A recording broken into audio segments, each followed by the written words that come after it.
चलने पे अल्लाह ताला जो मकाम और मर्तबे अता करता है उससे हम बेखबर हैं। सुन्नत को कभी मामूली नहीं समझना चाहिए और ख़ास तौर पर इस दौर में फरमाया कि आखिरी ज़माना ऐसा होगा कि एक एक सुन्नत पे चलना इतना मुश्किल होगा जिस तरह अंगारे को सुर्ख अंगारे को हाथ में रखना, सुर्ख अंगारे को हाथ में रख के चलना कितना मुश्किल है का एक एक सुन्नत पे अमल करना इतना मुश्किल हो जाएगा। और उस वक्त एक सुन्नत पे 100 शहीदों के बराबर का सवाब मिलेगा।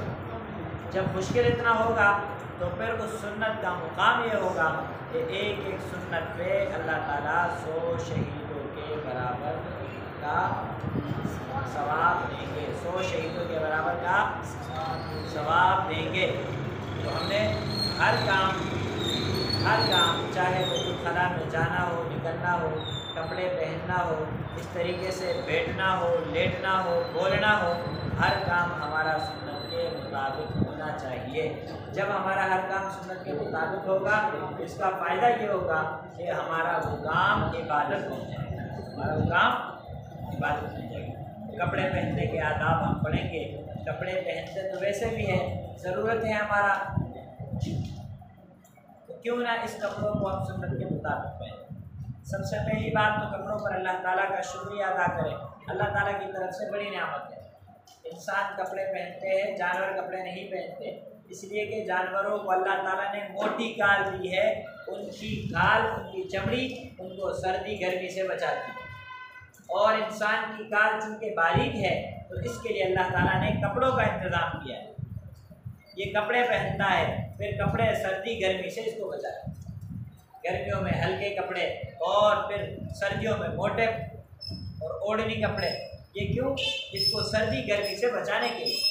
और फिर इंसान के अल्लाह ताला ने जो हुस्न दिया है वो लिबास में दिया है। जब ये कपड़े पहनता है तो बड़ा खूबसूरत लगता है और लोगों से मिल के बातचीत, उठना बैठना।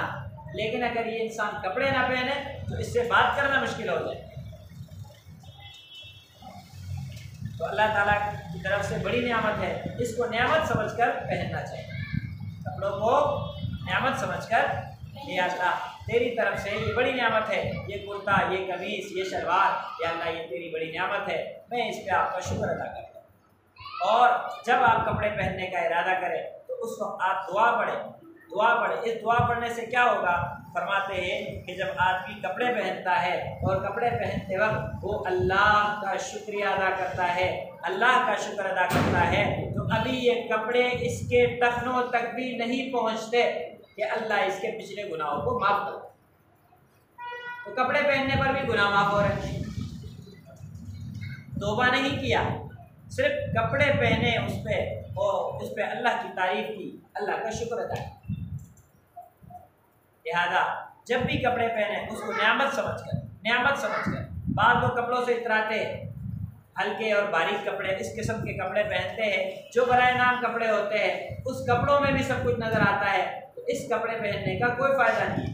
कपड़े तो इसलिए पहनते हैं, कपड़े पहनने का मकसद ये है कि इंसान का जो सतर है वो छुप जाए